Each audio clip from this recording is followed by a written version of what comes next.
All right, let's talk about how to grow your music on Spotify. But before we do, I was sharing on a webinar last night, and some of my students are going to be sharing tonight, on Instagram Reels.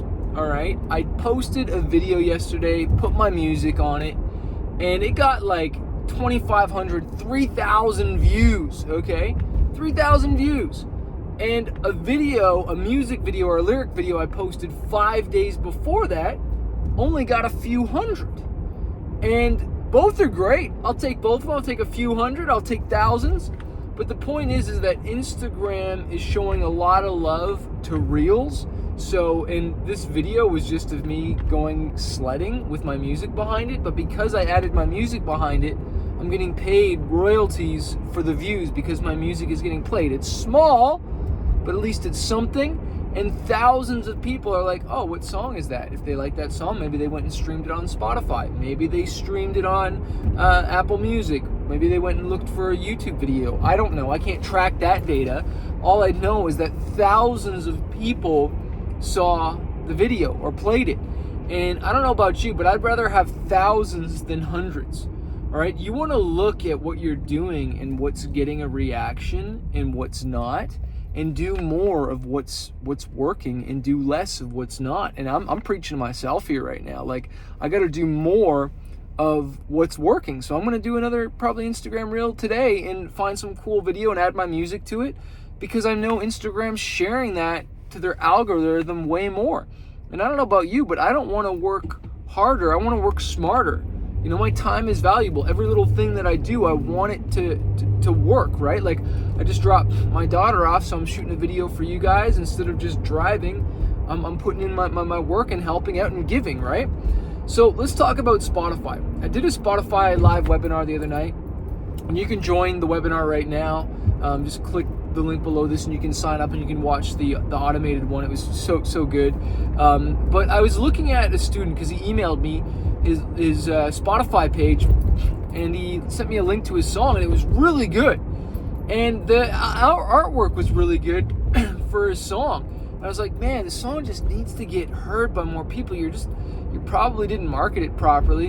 And then I found his Spotify page, and I noticed the art, like the banner above his artist page. It was just like, and it didn't look as good as the single. And I'm thinking, like, where's the consistency in the branding here?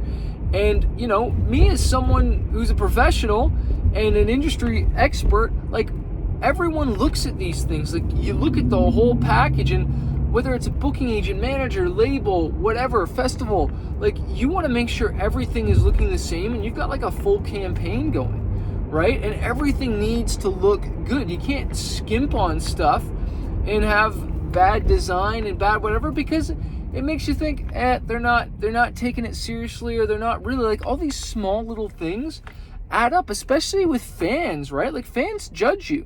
Like, they make decisions in their mind when they're looking at stuff, and you're really trying to push your music and push all this stuff to Spotify, and then they get to your banner page, and it was just honestly this messed up looking logo, and it didn't look that great. It's like, where's a picture of you, bro? Where's like an awesome shot designed to fit in that Spotify banner, right? And then you can't just take the exact same art and splat it on YouTube and splat it on your Facebook banner and all that stuff. Like, you gotta make it all look good. So it's like, you know, you're trying to push people to something, to Spotify we're specifically talking about, and it's like, well, dude, let's make sure that the page is good. And then I really encourage you guys, for your artist pick, make sure that you're choosing your best song. Don't just slap whatever song. Make sure it's the best one, which might not be the newest one. Sure, you want to promote the newest one for the release when it just comes out. First 7 days, get as many streams as possible to really punch that algorithm. But if I'm a new fan, and this is what I love about YouTube, is that you can actually choose which video they see when a new subscriber comes versus someone who's already subscribed. So I know we're talking about YouTube here, but you know, you can set that in your profile, so when a brand new person comes to your YouTube page and they haven't subscribed, they see one video, which should be your best video, and then when they come back the next time, it could be maybe a different video, okay? But first impressions matter. An impression is normally with the eyes first ears second. Okay, I'm gonna say that again. Impression, when you're making your first impression, normally they see you first, then they hear you. So wanna have a banging first impression when you're helping people, all right? Second thing I wanna talk about is that how often you're releasing music, all right? You do not need to release more music as much as you need to be releasing great music and marketing that music. I was sharing last night, again, on the webinar, that I released a music video a few years ago, spent $5,000 on it, and I was ashamed that I barely promoted it. And I was sharing that, look, making a music video is not marketing.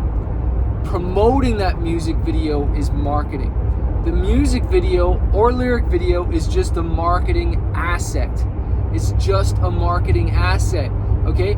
I felt good about the video, all right? Felt good about the song. What are we, like $7,000 in there? Maybe even $8,000? And I haven't even spent a dime on marketing. And I'm ashamed to say that I might have spent $1,000 marketing that song, okay? And that is the wrong way to do that. That was a couple years ago. And so this new music video we just did, I went all in on the music video. I'm still promoting it, still running ads, still making sure that as many people are seeing this. And the cool thing is, yes, sometimes the organic thing happens and the algorithm tricks in and you start to get those free views, free streams, and like it just starts working, right? Like the viral effect. And that happens sometimes, but there's no way I'm gonna just let that let that just happen in itself. If anything, I need to pour gasoline on that fire and let that friggin' viral effect, like if something's working, right, the worst thing you can do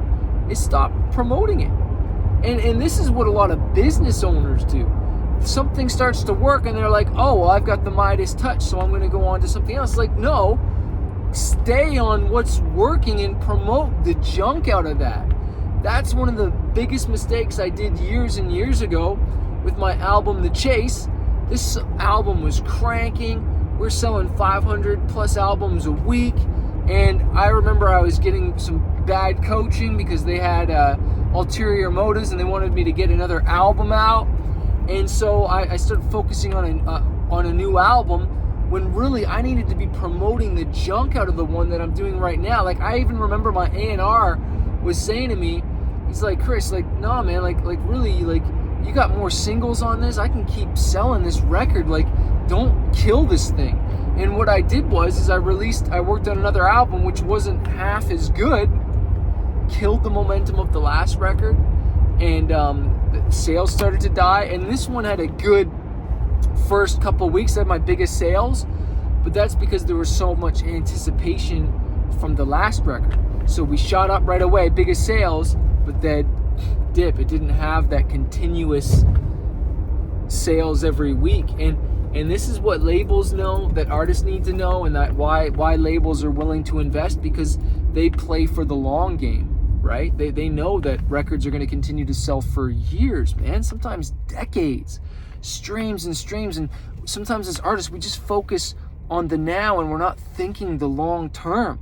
So if you've got a song or that you're about to release, think for the long term. Don't think for the short term. Think for the long term. Like, you're going to be promoting this song. Like, go in deep on it, right? Like, find the best song. And sometimes you don't know what the best song is until you release it. You don't know which one fans are really going to cling to, right? That's what happened to us so many times. Like, that's why sometimes I don't shoot a music video for something until I know that it's going to be a hit, because I've shot music videos for songs that I thought was the single. It turned out it wasn't, and I wasted a lot of money. But if you've already even released a song, it's not dead. Again, what I was saying last night is that a lot of artists, they never heard of me, Manifest. They never heard of so many artists that are killing it. So you think they've heard of you?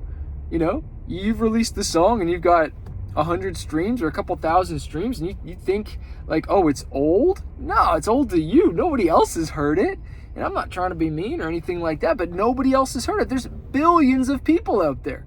There's millions of people all over the US, Canada, right, that have never heard of your stuff. So like, let's get serious here. until we're getting millions of streams. And even then, it's like, no one's heard of you. And so I hope that encourages you. Make sure you sign up for the webinar below on Spotify. I show you the 3 secrets on how I hit 800,000 monthly listeners. If you're liking this video, leave a comment, hit that subscribe button, and that way it helps get this video out to more people. But just keep hitting it, man, and breathe new life into your songs. All right? Just because you've heard it doesn't mean everybody else has.